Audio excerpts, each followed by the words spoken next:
Music directors ఎలా receive చేసుకునేవారు మిమ్మల్ని? అంటే మీకు ఫీడ్‌బ్యాక్ ఇచ్చినప్పుడు, మామూలుగా పాడేవాళ్ళు కొత్త వాళ్ళు ఎవరైనా వస్తున్నారు ఇండస్ట్రీలో కంటే, బాగా పాడుతున్నావు, ఇంకా నువ్వు ఇలా ప్రాక్టీస్ చేయి, అలా ప్రాక్టీస్ చేయి అనేది చెప్తుంటారు సీనియర్స్ అందరూ. అంటే ఈ music directors they encouragement support చాలా బాగుండేది స్వప్న. చాలా బాగా చేశారు. కానీ కాన్ఫరెన్స్ సిట్యుయేషన్‌లో నాకు పాడించారు నాతో. హ్మ్. వాళ్ళంతట వాళ్ళు వాలంటీర్‌గా వచ్చి "ఓహ్! చాలా బాగుంది వాయిస్ ఇంకా చేద్దాం." అట్లా ఇద్దరు ముగ్గురు వేళ్ళ మీద లెక్క పెట్టొచ్చు. పెండ్యాల నాగేశ్వర గారు, ఎస్ రాజేశ్వర గారు, ఇటువంటి వారు కొంత పెద్ద మాస్టర్ వేణు గారు, సుశీల దక్షిణామూర్తి గారు. వీళ్ళు నిజంగా వాయిస్ చాలా టాలెంట్ ఉంది, బాగా పాడతారు, రామకృష్ణ పాడాలని అలా సపోర్ట్ చేశాం. అంటే బట్ ఇనిషియల్లీ అంటే ఒడిదుడుకులు కొన్ని అవాంతరాలు ఉన్నాయి మీకు. ఎంత మీకు ఇండస్ట్రీలో సుశీల గారు లాంటి ఒక బలమైన సపోర్ట్ ఉన్నా ఖచ్చితంగా మీకు కూడా అవాంతరాలు ఎదురయ్యాయి. ఉంటాయి. ఎందుకు బాధపడ్డారా రామకృష్ణ గారు ఎప్పుడైనా? మీరు ఏదైనా సంఘటనలో కానీ ఈ పాట మీకు ఇచ్చి తీసేసుకోవడం ఇలాంటివి ఏమైనా జరిగాయి? చాలా ఉన్నాయి. చాలా సందర్భాలు నేను పాడిన పాట తీసేసి మళ్ళీ పాడించారు. పోనీ ఇంకోసారి ట్రై చేయని కూడా నాకు అవకాశం ఇచ్చారు కదా. ఇంకోటి ఏంటంటే, నేను ఊళ్ళో ఉన్నా అక్కడ ఆయన ఊళ్ళో లేడండి, ప్రోగ్రామ్కి వెళ్ళిపోయాడు, దొరకడు, ఇలా కొన్ని పుకార్లు. కొంతమంది మ్యూజిక్ డైరెక్టర్స్ ఫేస్లో మన ఎక్స్ప్రెషన్ తెలిసిపోతుంది కదా పాడుతున్నప్పుడు. పాడు ఏదో అలాగా మొహంలో ఎక్స్ప్రెషన్ తెలిసిపోతుంది. సో అవి ఏంటి ఇలా అంటున్నారు, సరే ఐ కాంట్ హెల్ప్ ఇట్ అని యూస్ టు సింగ్. మీరు ఎప్పుడైనా మీరు పాడటానికే పుట్టానని ఫీల్ అయ్యారా, లేక కాకతాళీయంగా ఏర్పడ్డాయి ఇవి అని అనుకున్నారా? ఐఎమ్ బార్న్ టు సింగ్ అన్న ఫీలింగ్. యాక్చువల్లీ పాట నా ప్రాణం అమ్మా. అసలు పాట చిన్నప్పుడు మీకు చెప్పాను, 3వ ఏట నుంచి పాడుతున్నాను. పాడాలి, పాట గాయకుడు అవ్వాలి. అయితే సినిమా గాయకుడిగా ఉండాలని నాకు అప్పట్లో కోరిక లేదు, పాడుతుండాలి అంతే, దట్స్ ఇట్. ఇప్పుడు పరిస్థితులు కలిసి వచ్చాయి. అండ్ నెక్స్ట్ శోభన్ బాబు గారి కోసం పాడారు.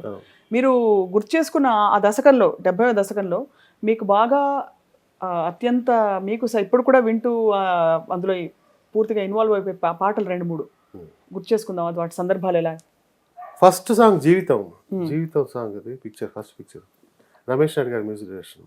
ఆయన రిహార్సల్స్కి వెళ్ళి ఆఫీస్కి వెళ్తే రమేష్ నాయుడు గారు కూర్చొని, రామకృష్ణ నేను ఇండస్ట్రీలో చాలా సీనియర్ మ్యూజిక్ డైరెక్టర్ని, నీకు తెలియకపోవచ్చు నా పేరు, ఐఎమ్ నాట్ సో పాపులర్, ఈ పిక్చర్తో నీకు నాకు జీవితం సెటిల్ అయిపోవాలి, చాలా మంచి ట్యూన్స్ దొరికే సోమబాబు గారు నీకు ఎంకరేజ్ చేశారు. I felt very happy. Then స్టార్టింగ్లో ఒక డ్యూయట్ సాంగ్ ఉంది, ఇక్కడే కలుసుకున్నాము ఎప్పుడో కలుసుకున్నాము, ఏ జన్మలోనో ఎన్నెన్ని జన్మలలోనో. రమేష్ నాయుడు గారు చాలా మంచివారు ఆయన, కానీ ఆయనకి ఒక ఏంటంటే బీపీ ఎక్కువ, టెన్షన్ ఎక్కువ. ఆయన దగ్గర పాడాలంటే పాడేవారికి వణుకు పుట్టుకుంటుంది. ట్యూన్ చెప్తారు, బాగా నేర్పిస్తారు, ఆ టెన్షన్తో పాపం ఆయన అది కాదా ఇది కాదా ఇలా చికాకు పడిపోతుంది. ఇప్పుడు నా మీద చికాకు రిహార్సల్ పడినప్పుడు నేను భయపడేవాడిని, ఏంటి ఇలా కసురుకుంటున్నాడు ఏంటి, ఇప్పుడు ఈయన దగ్గర ఎలా పాడాలి. తర్వాత నేను రికార్డింగ్లో ఆర్కెస్ట్రా వాళ్ళ దగ్గర కూడా అలాగే విసుకుంటున్నాను నేను. So then I thought okay ఇంకా బీపీ ఎక్కువ ఉన్నట్టుంది దెన్ అని చెప్పి ట్యూన్ పాడిసిపోతుంది, దాని పాడిపోతుంది. బట్ అట్లా I use to adjust.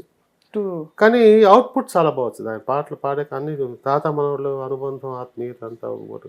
Mimic చేయడం అన్నది it's most child like quality అంటారు. ఎందుకంటే చిన్నపిల్లలు చూసి ఇంకోళ్ళని చూసి వాళ్ళ మేనరిజమ్స్ నేర్చుకోవడం ద్వారా దే లెర్న్ అంటారు. అండ్ అదే చైల్డ్ లైక్ క్వాలిటీ కంటిన్యూ అయింది మీకు చాలా సంవత్సరాలు కొంతవరకు.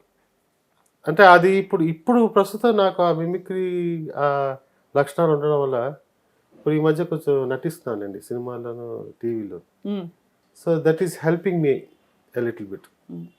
ఆ నటన అనే ఒక విధంగా నాకు తెలియకుండా ఇది డెవలప్ అయిపోయింది. ఘంటసాల గారు ఘంటసాల మాస్టర్తో అయితే మిమ్మల్ని పోలుస్తూ వచ్చారు. అప్పుడు ఘంటసాల గారి వాయిస్ క్వాలిటీ లాగా ఉందని కూడా అన్నారు. వారిని మీరు ఫస్ట్ టైం ఎప్పుడు కలిశారు? మీ పాట వారు విని ఏమన్నారు?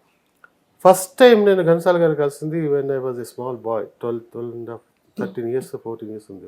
మెడ్రాస్కి వెళ్ళాను, సుశీల్ గారు ఇంట్లో ఉన్నారన్నమాట. ఆవిడతో రికార్డింగ్కి వెళ్తున్నాను రెగ్యులర్గా. మెడ్రాస్కి వెళ్ళిన కారణం సుశీల్ గారితో రికార్డింగ్కి వెళ్ళడం ఉంది. అదే నా ప్రోగ్రామ్ సమ్మర్ హాలిడేస్లో. ఒకరోజేమో రే ఇవాళ మీ గురువు గారితో రికార్డింగ్ రా, ఘంటసాల గారితో. అమ్మ బాబోయ్ పాత గబ్బ తయారైపోయాం. జమినీ శ్రీశ్వర్ రికార్డింగ్, శ్రీకృష్ణ విజయం పాట పిక్చర్కి, పెండ్యాల నాగేశ్వర గారు. సో లోపల సింగర్స్ రూమ్కి వెళ్ళేసరికి మాస్టర్ వీడు నా అక్కయ్య గారి కొడుకు రామకృష్ణ, వాడు మీరంటే ప్రాణం, ఇలా అంటే ఇలా చూశాను.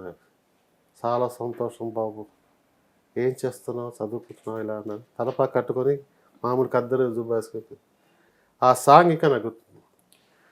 సుందరియల్ పిలుపు తరితాలలిలాలి వలపుల దాచిన మనసు ఒక మాధవునికే తెలుసు, ఈ మాధవునికే తెలుసు. మీ గొంతు వికసించాక ఆయన బాణీ పాడుతున్నారు మీరు అని గ్రహించి ఏమైనా ఫీడ్బ్యాక్ ఇచ్చిన సందర్భం ఉందా? 70s 72లో నాగేశ్వర గారు చెప్పారు నాకు. తుకారంలో పాడుతున్నప్పుడు మాస్టర్ వచ్చేట్టుగా నాగేశ్వర ఇంటికి, ఏంటి బాబు ఎన్ని సంవత్సరాల నుంచి నేను నీకు వాయిస్ పాడుతున్నాను, ఇప్పుడు నువ్వు నన్ను కాదని ఎవడో రామకృష్ణతో పాడించుకోవడం న్యాయమా అని అడిగేట ఆయన. అడిగారని చెప్పారు నాగేశ్వర గారు. ఆయన ఓపెన్గా చెప్పేస్తాను నాగేశ్వర గారు, ఇలా అన్నారు రామకృష్ణ, నేను చాలా ఫీల్ అయ్యాను. నేను చెప్పాను, మాస్టర్ మరి మీ ఆరోగ్యం సహకరించటం లేదు కదా, మరి అదే చేయాల్సి వచ్చింది. లేదు నాన్న, వాడు చాలా బాగా పాడుతున్నాడు, నా పట్లని పట్టాడు, మంచి వాయిస్ ఎన్నుకున్నాను నాన్న, బాగుంది వాయిస్, నేను విన్నాను వాడి పాటలు అన్నారు. అదే ఘంటసాల గారు చాలా పాటలు నాకు ఇప్పించారు మా. Can you believe? ఇప్పించారు. అది ఆయన ఆయన పాడలేక ఈ పాట నా వల్ల కాదు, మా వాడు రామకృష్ణ పాడి పెడతారు బాబు అని పాడించింది, నన్ను ఎందుకు ఇబ్బంది పెడతారు. అప్పుడు హాస్పిటల్లో ఉన్నాం. అలా ఒక 5-6 పాటలు ఆయన పాడవలసిన పాటలు. కొన్ని పాటలు ఆయన కొన్ని లైన్లు, నేను కొన్ని లైన్లు, అట్లా ఇద్దరం కలిసి పాడవలసి వచ్చింది. అలా మీ ఇద్దరం కలిసి పాడిన పాట ఏంటంటే అల్లూరి సీతారామరాజులో తెలుగు వీరలేవరా పాట ఉంది కదా, స్వాతంత్ర వీరుడా స్వరాజ్య భానుడా అల్లూరి సీతారామరాజ, అక్కడి నుంచి నేను జాయిన్ అయ్యాను. అది ఎలా అయిందంటే, నేను అప్పుడు నాకు ఇంకా మ్యారేజ్ అవ్వలేదు, సుశ్రీ గారి ఇంట్లో ఉన్నాను. ఈయన ఫోన్ చేశారు మధ్యాహ్నం ఫోన్ చేస్తున్నప్పుడు, ఒరే మీ గురుగారు ఫోన్ చేశారా నువ్వు మాట్లాడాలంటే, లేదు మాస్టర్ చెప్పండి. బాబు ఏం చేస్తున్నావు నాన్న? ఫోన్ చేస్తున్నా సార్. ఆహా ఏంట్రా ఇంట్లో వంటలు ఇవాళ? ఇలా కొబ్బరికాయ పచ్చడి, బంగాళదుంప వేపు, సాంబార్ చేశాను. నాన్న ఇక్కడ ఆదినారాయణ నా ప్రాణం తోడేస్తున్నాడు రా, నా వల్ల కావట్లేదు, కొంచెం సాయం చేయరా బాబు, 4 లైన్లు వచ్చి పాడి పెట్టాలి. తప్పు ఇంకా వెంటనే చేయగలుగుతాను, రెడీ అయిపోతున్నాను. మళ్ళీ ఫోన్ చేశారు, ఒరే వస్తున్నప్పుడు కొంచెం ఆ పచ్చడి మెతుకులు తీసుకురా డబ్బాలో కలిపి. సో ఇటువంటి ఇన్సిడెంట్స్ ఒక I can't forget in my life time. తర్వాత వెళ్ళాక ఆయన లలితా సహస్రం చదువుతున్నారు. బాబు తెచ్చామని తీసుకొచ్చాను సార్ డబ్బాలు. ఆహా అని చెప్పి బాబు పక్కన పెట్టుకొని వెళ్ళి చూడరా నన్ను పాడాను. అయిపోయాక పేమెంట్ ఇచ్చారు పాడబాయి. నాన్న అంతారా ఇచ్చారు పేమెంట్, ఇచ్చారు మాస్టర్. ఆయనతో ఏం చెప్తాం మనం, ఇచ్చారు కదా తీసుకున్నా సార్. ఇలా ఏరా నాకు చెప్పకూడదా, ఏ బలివారు సార్ అని చెప్పి కవర్ ఆయనకి ఇచ్చాను. నేను తీస్తే 500. ఒరే యాది అనిపించారు 6.5 గారు. మాస్టర్ ఏంట్రా వాడికి ఎంత ఇచ్చావు పేమెంట్? 4 లైన్లే పాడాడు, 500 ఇచ్చాను. ఆయన శాస్త్రి సార్ నన్ను, నాకెంత ఇచ్చావు పేమెంట్? అప్పట్లో ఆయన 1000 రూపాయలు ఇచ్చాను, వాడు కూడా 1000 రూపాయలు. వాడు వచ్చి పాడకపోతే ఇవాళ రికార్డింగ్ అయ్యేది కదా, రేపు నీకు షూటింగ్కి వచ్చేది కదా. నా మాట మీద గౌరవంతో వాడు వచ్చి స్పాట్ వచ్చి పాడించాడు, వాడు కూడా 1000 రూపాయలు. అప్పటికే మీరు you're an establish singer. Establish